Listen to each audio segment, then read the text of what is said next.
Olá pessoal, dando prosseguimento aos nossos estudos, apresentamos o tema de hoje, o direito subjetivo. Nós estudamos na aula anterior a relação jurídica, como que é então, o que seria, a partir do seu conceito, a sua formação, os seus elementos. E hoje prosseguimos então em relação ao direito subjetivo. Primeiramente, nós veremos a origem do direito subjetivo.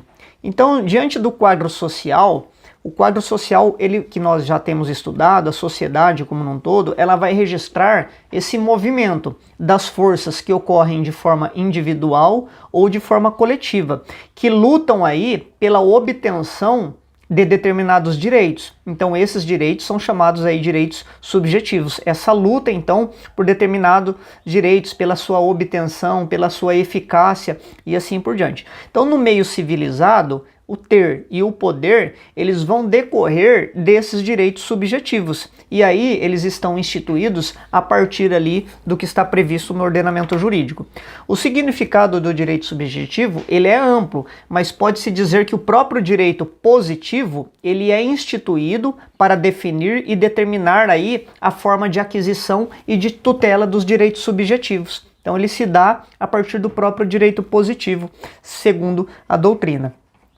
Então, o termo direito subjetivo é uma formação, assim, esse termo, ela é recente, inicia-se essa ideia ali do século XIX, esse termo direito subjetivo. E aí, pela doutrina tradicional, o direito objetivo, ele era a norma agendi. O que seria isso? É o conjunto de preceitos que organiza a sociedade. Isso seria, então, o direito objetivo.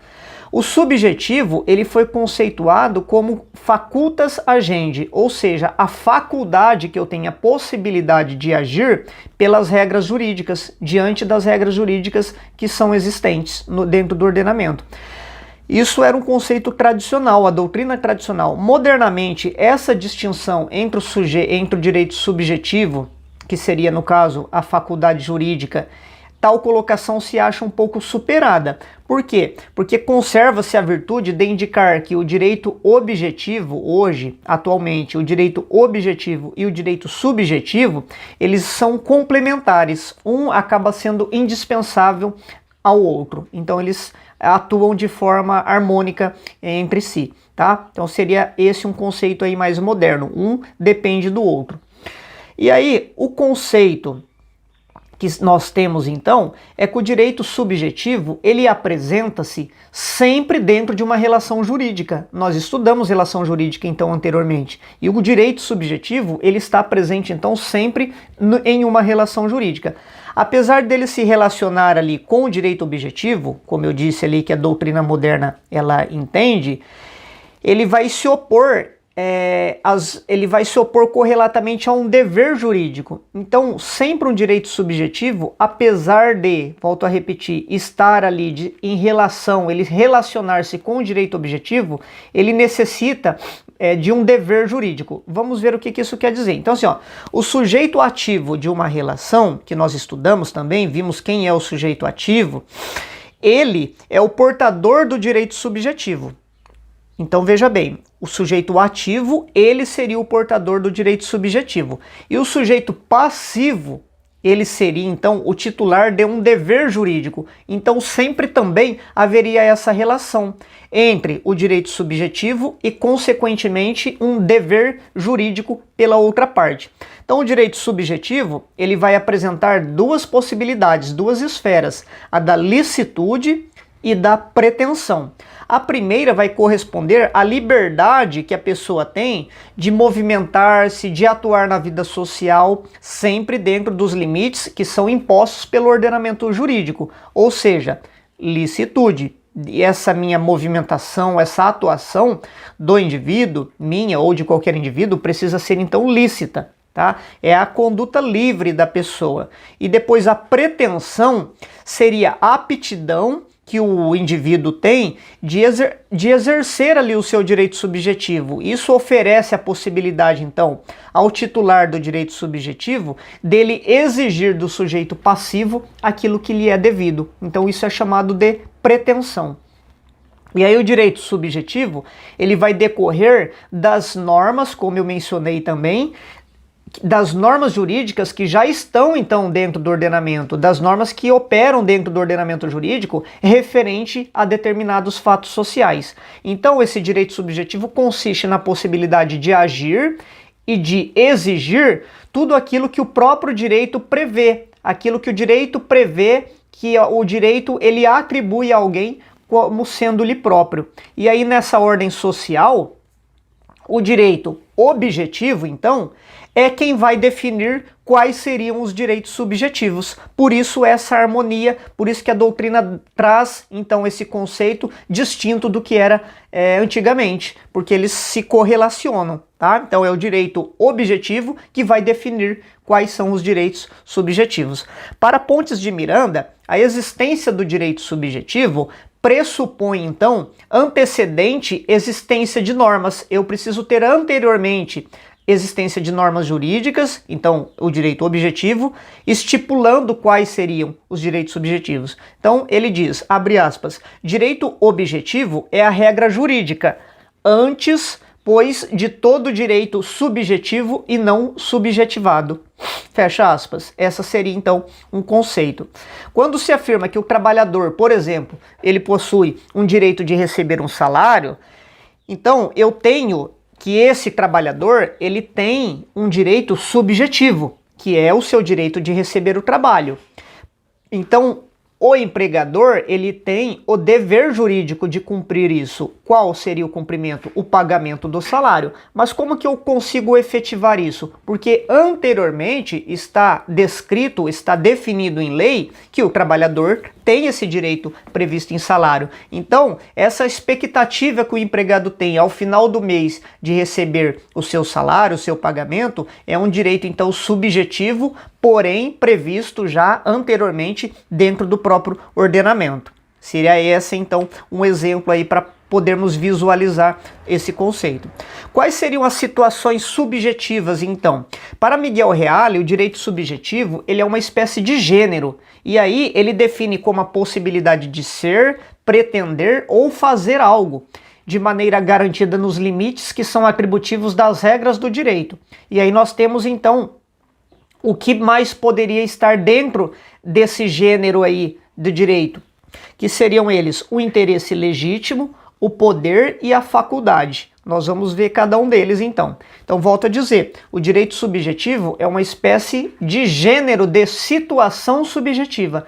Então, dentro da situação subjetiva, estaria o próprio direito subjetivo e além desses outros aqui, interesse, poder e faculdade. O interesse, o direito subjetivo, então nós vimos qual seria a definição. O interesse legítimo seria uma condição preliminar, ou seja, ela é indispensável para que o indivíduo possa postular em juízo, pleitear algum direito seu. Então o interessado, ele evidencia a relevância ali do objeto questionado. Ele vai apresentar então em juízo a observância ali, a relevância daquele objeto pretendido. Então seria esse interesse da parte. Depois nós temos o poder. Poder seria uma situação também subjetiva que retrata a condição da pessoa obrigada, por força de lei, a fazer determinada coisa em benefício de alguém. Então eu tenho então esse poder, o indivíduo teria esse poder de, diante de uma situação subjetiva, questionar, buscar, pretender por força da lei, voltamos ao direito objetivo, é por força da lei, que o outro faça ali então alguma coisa. E aí nós temos o terceiro ou quarto ponto dentro ali da situação subjetiva, que seria a faculdade jurídica. Faculdade jurídica seria o poder que o sujeito possui de obter por ato próprio um resultado jurídico independente de outro. Então, a faculdade é eu posso ou não exigir um determinado direito. E aí, essa faculdade, ela se divide também. Ela se classifica de acordo com os seus efeitos. Pode ser a faculdade de criar determinados efeitos jurídicos. Então, a possibilidade, por exemplo, de adotar uma criança. É uma faculdade. A pessoa tem esse direito subjetivo e ela tem a faculdade de buscar esse direito. Ela pode ou não. Então ela cria determinados efeitos. Depois nós temos a faculdade de extinguir determinados efeitos jurídicos. O sócio de uma empresa, quando ele dissolve uma sociedade, ele está então extinguindo o seu direito ali subjetivo de ser ali empresário, de ser proprietário. E depois a faculdade de se alterarem os efeitos jurídicos. Eu posso alterar uma determinada situação jurídica. Um casal que promove ali uma separação judicial, um divórcio, ele está alterando os efeitos jurídicos dessa situação. E temos ainda a faculdade de transmitir a outras pessoas determinados efeitos jurídicos. Seria no caso de uma alienação de bens, uma cessão de crédito, seriam exemplos então em que eu transmito ali determinados efeitos jurídicos para uma outra pessoa. Então a faculdade, ela se divide nessas 4 espécies aí, ou nesses 4 ramos aí, nessas possibilidades. Depois nós temos a natureza do direito subjetivo. Existem algumas naturezas, existem algumas teorias que explicam qual seria a natureza do direito subjetivo. E aí destacamos algumas. Temos a teoria da vontade, que é de Wittgenstein, é um jurisconsulto alemão. Para ele, o direito subjetivo é o poder ou senhorio da vontade reconhecido pela ordem jurídica. Então, segundo ele, esse direito subjetivo, ele baseia-se na vontade.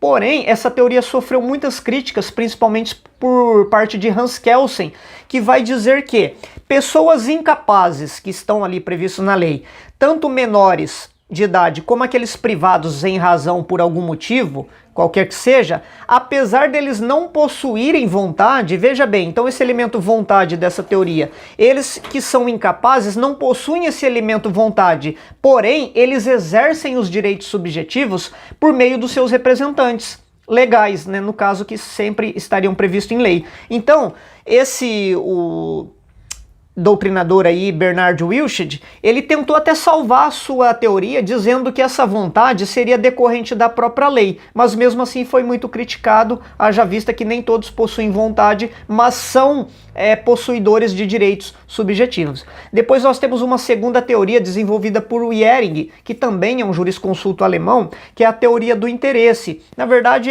segue a mesma linha de ideia dessa anterior, porque ele diz que a ideia então do direito subjetivo, ela está fundamentada no elemento interesse, ou seja, seria o interesse juridicamente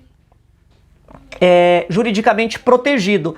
Então as críticas feitas anteriormente são repetidas aqui, porque veja, não necessariamente a parte, o indivíduo, ele possa ter interesse. Muitas vezes eles não têm interesse e mesmo assim eles não ficam impedidos de gozar dos direitos subjetivos. E aí sofre as críticas nessa mesma perspectiva. Nós temos depois uma teoria eclética de Jelinek, que vai dizer, esse também era o alemão, que ele dizia que o direito subjetivo não seria apenas vontade e nem exclusivamente o interesse, seria uma reunião de ambos, ou seja, para que tenha-se um direito subjetivo, é necessário a vontade e o interesse do indivíduo. E aí, esse interesse e esse elemento vontade seria protegido, então, reconhecido pelo ordenamento jurídico. Porém, também vai sofrer críticas no mesmo sentido, haja vista que alguns entendem que mesmo não tendo interesse, mesmo não tendo vontade, o portador de direitos, ele acaba ainda ainda que não tenha interesse e vontade, sendo portador de direitos subjetivos. E aí nós temos a quarta teoria do Guy, que vai dizer que ele nega essa ideia de direito subjetivo. Na verdade, ele vai substituir esse direito subjetivo pelo conceito de função social. Para ele, o ordenamento jurídico vai se fundamentar não na proteção de direitos individuais, mas vai manter o direito, na verdade, o ordenamento jurídico, ele busca a proteção da coletividade. E o que seria isso? Manter toda uma estrutura funcional, uma estrutura social adequada, cabendo então a cada indivíduo cumprir o seu papel, cumprir a sua função social. Então, para ele, todo direito, todo ordenamento está estruturado na função social. E aí nós temos a outra teoria importante, que é a teoria de Kelsen, que ele é um filósofo, um jurista e filósofo austríaco. A função básica das normas jurídicas, segundo Hans Kelsen, é impor o dever. Então, secundariamente, seria o poder de agir. A função básica das normas é impor sempre o dever, e de forma secundária nós temos o poder de agir, o direito subjetivo por si. Então o direito, na verdade, segundo ele, não se distingue, o direito subjetivo não tem distinção do direito objetivo. Segundo ele, o direito subjetivo não é algo distinto. Por quê? Direito objetivo, de vez em quando, ele apresenta uma consequência jurídica contra um determinado sujeito, no caso concreto, impondo sempre um dever. E quando se coloca à disposição do mesmo, quando está à disposição desse mesmo, ele apresenta-se como uma faculdade. Então, na verdade, seria a mesma coisa, segundo ele, porque sempre as normas jurídicas, elas têm, então, o intuito de impor um dever. E aí o direito objetivo ele se mistura, ele se confunde com o direito subjetivo. Ele reconheceu no direito subjetivo um reflexo de um dever jurídico. Esse direito, então, subjetivo, segundo ele, é um reflexo daquilo que nós temos dentro do ordenamento, ou seja, o próprio dever jurídico.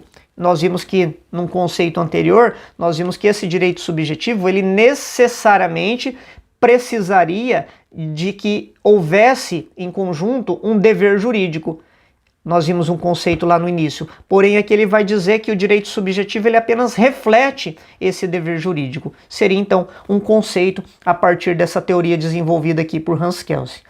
E aí os direitos subjetivos, eles se classificam, existe uma classificação desses direitos.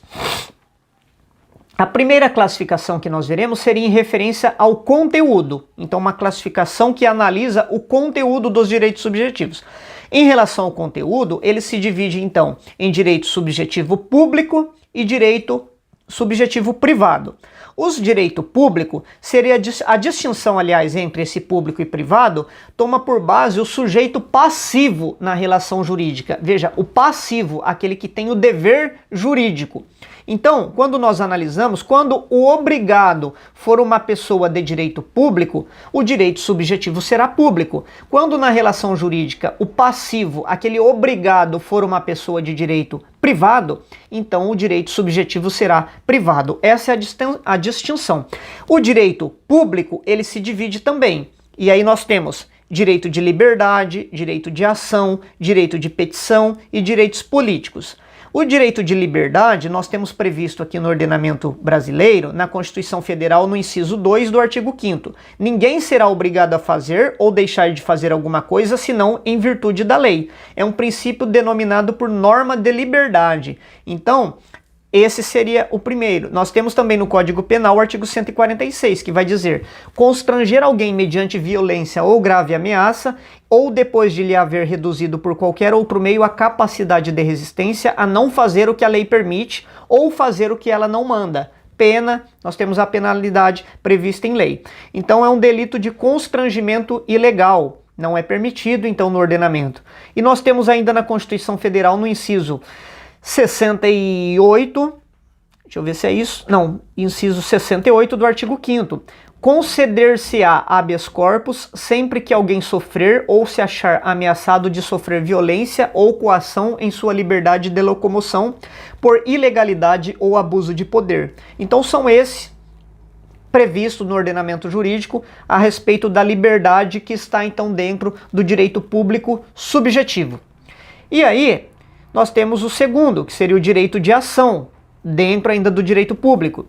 O direito de ação consiste a possibilidade do indivíduo exigir do Estado, dentro das hipóteses, lógico, previstas em lei, a prestação jurisdicional. Ou seja, o Estado, através dos órgãos que são competentes, ele tome conhecimento de um determinado problema jurídico, alguma situação, no caso concreto, e ele vai promover, então, o Estado promove a aplicação do direito. Esse é o direito de ação. Nós temos o direito de petição, que está previsto no artigo 5º, inciso 34 da Constituição Federal, que ele apresenta duas prerrogativas, esse direito de petição: a defesa do direito e combate à ilegalidade ou abuso de poder, e depois a obtenção de certidões junto a repartições públicas. Então o indivíduo tem direito a obter certidões junto a repartições públicas. Qualquer pessoa pode requerer então ao poder público esse, né, tem esse direito previsto, essas prerrogativas, tendo direito então à resposta. E aí o quarto, nós temos o direito político, que os cidadãos podem participar então do exercício do poder. Por ele, todas as pessoas podem exercer tanto função pública, como seja no executivo, legislativo ou judiciário. E aí inclui-se também nos direitos políticos o direito de votar e de ser votado. Então são esses previstos dentro do direito subjetivo público. E aí, nessa tutela de direitos subjetivos públicos, a Constituição de 88, ela vai inovar o direito, criando ainda o mandado de injunção e o habeas data, que nós estudaremos aí na sequência, mas mais à frente dos nossos estudos. Então, os direitos subjetivos privados agora, sob esse aspecto econômico, eles podem se subdividir também, os privados, assim como essa divisão nos públicos, em liberdade, direito de petição, direito de ação, os direitos políticos, o privado também se divide, mas ele se divide em patrimonial e não patrimonial. Os primeiros, eles possuem um valor de ordem material, ou seja, pecuniário, né? Envolve ali um valor. E aí, os que não sucedem, o que não acontece com os não patrimoniais. Os não patrimoniais, eles têm um aspecto apenas moral, tá? Então essa distinção, patrimonial e não patrimonial. Os patrimoniais, eles podem ser reais, obrigacionais, sucessórios e intelectuais. Os reais, eles têm por objeto, então, um bem móvel ou um bem imóvel. E aí, eu posso ter, como exemplo, o domínio, o usufruto, o penhor, são possibilidades, então, de que eu tenha um direito real. Então isso se dá dentro do âmbito do direito subjetivo privado. Nós temos os direitos obrigacionais, que são também chamados de crédito ou pessoal. Direito pessoal é muito conhecido na doutrina por esse termo, direitos pessoais. Eles têm objeto uma prestação pessoal. Um exemplo seria uma prestação de trabalho, por exemplo, tá? Um direito obrigacional, um direito pessoal. Depois nós temos ainda o direito sucessório, que eles ocorrem então diante do falecimento de um titular de direito, e aí ele se transmite aos herdeiros, então é chamado de direito sucessório. E por último, os direitos intelectuais, diz respeito aos autores ou inventores, e aí aquela pessoa tem o direito de explorar uma determinada obra com exclusão, excluindo-se as demais pessoas, tá? Esses direitos subjetivos de caráter não patrimonial, agora, nós vimos então tudo isso que são de caráter patrimonial. E aí temos o direito privado não patrimonial. Eles vão se desdobrar em personalíssimo e de família. Temos essas duas distinções nos não patrimoniais, personalíssimos ou de família. Os primeiros são os direitos de uma pessoa em relação à sua própria vida, sua integridade corpórea, integridade moral, ou seja, o nome, né, tudo aquilo que está relacionado à sua vida, a sua moral em si, aquilo que a pessoa tem de conceito de moral, o próprio nome da pessoa. Então isso é um direito personalíssimo. Eles são denominados também aí inatos, porque eles tutelam o ser humano ali, a pessoa, desde o seu nascimento.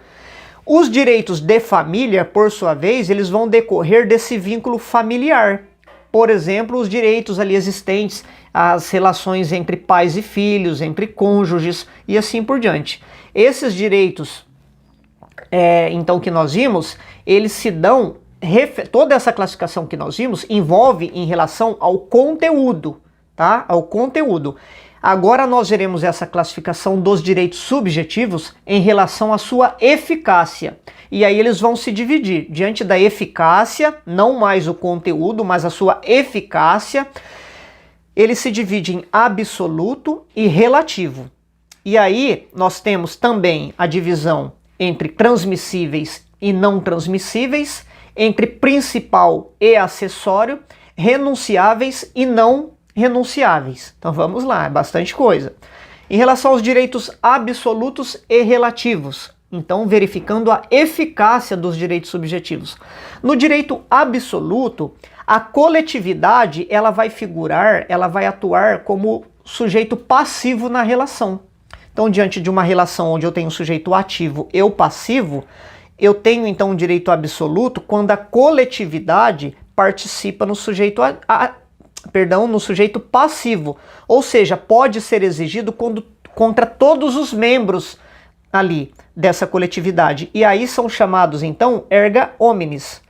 O direito de propriedade. Quando uma pessoa adquire uma propriedade, esse direito dela, esse direito subjetivo dela, ali, da propriedade, que se torna, então, né, a partir do direito ali, um caso concreto, ele adquire, ele é o proprietário. Esse direito, então, dele ser exercido sobre aquela propriedade é exercido erga omnes, ou seja, contra todas as pessoas, contra todos os membros da coletividade. Ninguém pode invadir aquela propriedade, tá? Então, isso é um direito absoluto, ou seja, em relação à eficácia daquele direito de propriedade. É um exemplo.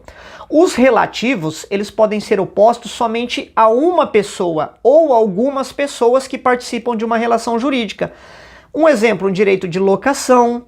Então se dá entre uma pessoa, é um direito então relativo. Eu tenho uma propriedade, eu alugo a propriedade, aquele locatário então, ele exerce aquele direito, mas é um direito relativo sobre algumas pessoas, em relação a uma pessoa ou algumas pessoas. Então, familiares, alguns direitos familiares, então eles são relativos, somente com parte ali da coletividade, não é contra todos, erga omnes, contra todas as pessoas.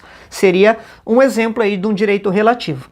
Depois nós temos os direitos transmissíveis e não transmissíveis. O próprio nome vai sugerir. Os primeiros eu posso passar de um titular para outro, o que não ocorre, então, quando não são transmissíveis, tá? Os direitos personalíssimos, como eu mencionei lá, o nome, por exemplo, da pessoa, ele é intransmissível, ou seja, não posso transmiti-lo. Enquanto os direitos reais, que nós vimos ali, que se dá sobre os bens móveis ou imóveis, eles são, então, direitos transmissíveis. Essa transmissibilidade pode se dar inter vivos ou mortis causa, ou seja, entre pessoas vivas, como no caso o contrato de locação e assim por diante, ou em razão da morte, num caso de sucessão, que nós vimos que é possível então também aí essa transmissão. Depois nós temos os direitos ali que são principais ou acessório. O principal, ele é independente, ele é autônomo, enquanto o acessório, ele está ligado, ele depende desse direito principal. E aí nós temos qualquer contrato que eu faça de mútuo, por exemplo, nós temos um contrato de mútuo, o capital ali, o dinheiro emprestado, ele é o principal, e depois de forma acessória nós temos os juros, às vezes alguma outra coisa que possa estar vinculado àquele determinado contrato, mas normalmente seria o empréstimo ali, o valor principal, e a taxa de juros a ser cobrada, que seria então um direito ali acessório.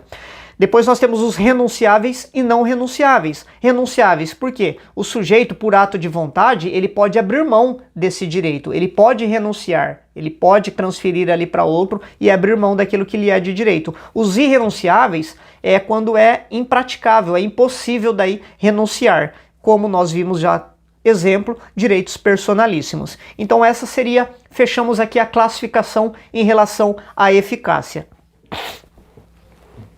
Agora apresentamos os modos de aquisição, modificação e extinção dos direitos. Quando que eu posso adquirir, modificar ou extinguir um direito? Então o direito subjetivo, eles não são eternos, eles não são imutáveis. Alguns acompanham a pessoa a partir do nascimento, como os direitos personalíssimos, e outros vão sendo adquirindo no decorrer ali da vida da pessoa. A aquisição é um fato, então, que alguém assume a titularidade de um direito subjetivo. E aí nós temos quais as possibilidades de aquisição? Primeiro, por determinação da lei. A própria lei vai determinar isso. Ou seja, o direito à vida, o direito à honra, tudo isso está previsto em lei. Segunda situação, por ato de vontade. Surge pela prática de um ato jurídico. E aí é por vontade então da pessoa. Eu vou agir de determinada forma que eu vou adquirir então um determinado direito, tá? E aí nós temos algumas situações, um contrato realizado entre as partes. Eu adquiro então um determinado direito subjetivo. Então essa aquisição, ela pode ocorrer de modo originário, onde o direito não decorre de nenhuma transmissão. Ele é autônomo, ele é originário, o próprio nome vai dizer, ele é inicial. E aí eu tenho aquele direito a partir de criada uma determinada relação jurídica. E a derivada ocorre então na mudança, na alteração, na transferência da titularidade. E essa transferência, essa mudança, ela também se divide, ela pode ser translativa ou constitutiva. A primeira vai se dizer um novo titular, quando eu tenho um novo titular de um direito. Por exemplo, vendi um prédio, a hipótese, né, de venda de um prédio. Então eu tenho essa modalidade aí, onde é adquirida de forma que há essa transferência, ela é derivada, ou seja, um outro titular de direito já tinha aquele direito e transferiu a partir da venda de um determinado imóvel. E a segunda espécie constitutiva é quando vai constituir, quando vai desmembrar um direito de propriedade. Eu tenho então esse desmembramento, um usufruto. Eu tenho um titular de direito, o proprietário do imóvel, e aí ele faz então uma transferência com reserva de usufruto. Então há um desmembramento, ou seja, constitui-se um novo direito. Então um modo de aquisição derivado, porque não é originário, e aí de forma constitutiva. Tá? Seriam esses termos aí utilizados pela doutrina. Essa aquisição originária, ela não está sujeita a vícios, porque ela é inicial, ela é autônoma, como nós vimos. Já uma aquisição derivada, quando se transmite de um para outro, pode ser que isso traga algumas consequências que já estavam em relação à situação anterior. E aí, se o indivíduo vai adquirir um objeto furtado, veja, essa aquisição não é originária, ela é derivada. E aí, se tem um vício, por exemplo, se é um objeto furtado, aquele que é o titular ali do direito naquele momento, ele tem um objeto que apresenta um vício, uma mácula, e aí isso pode trazer consequências jurídicas ali não desejáveis. E quando se modifica o direito? A modificação pode ocorrer de várias formas. A mudança do titular do direito ou do dever jurídico. Então pode mudar o titular do direito subjetivo ou aquele que tem que prestar então o dever jurídico. Essa modificação objetiva é a transformação que vai alcançar ali o objeto. Então, quando nós fazemos então algumas modificações, seja inter vivos ou causa mortis, mortis causa, então essa modificação se dá de uma forma de alterar então, ou seja, quando é alienado um imóvel, quando se vende um terreno ou quando se modifica uma determinada propriedade, nós estudaremos propriedade em direitos reais, uma aluvião, por exemplo, nós teríamos um exemplo que há uma modificação ali do objeto, daquilo que é então o objeto daquele direito subjetivo. Mas nós aprofundaremos também mais adiante, tá? E aí nós temos a extinção do direito, ou seja, o direito ele pode se extinguir por perecimento do objeto, por alienação, por renúncia, prescrição ou ainda pela decadência. O perecimento do objeto é quando o objeto perde ali as suas qualidades, ou seja, perde o seu valor econômico. Ele perde diante então disso o efeito jurídico que tinha quando há esse perecimento do objeto, por perder o seu valor econômico. Depois nós temos a alienação, ou seja, a transferência de titularidade. Essa transferência pode ser de forma onerosa, a um valor econômico ali, ou pode ser de forma gratuita.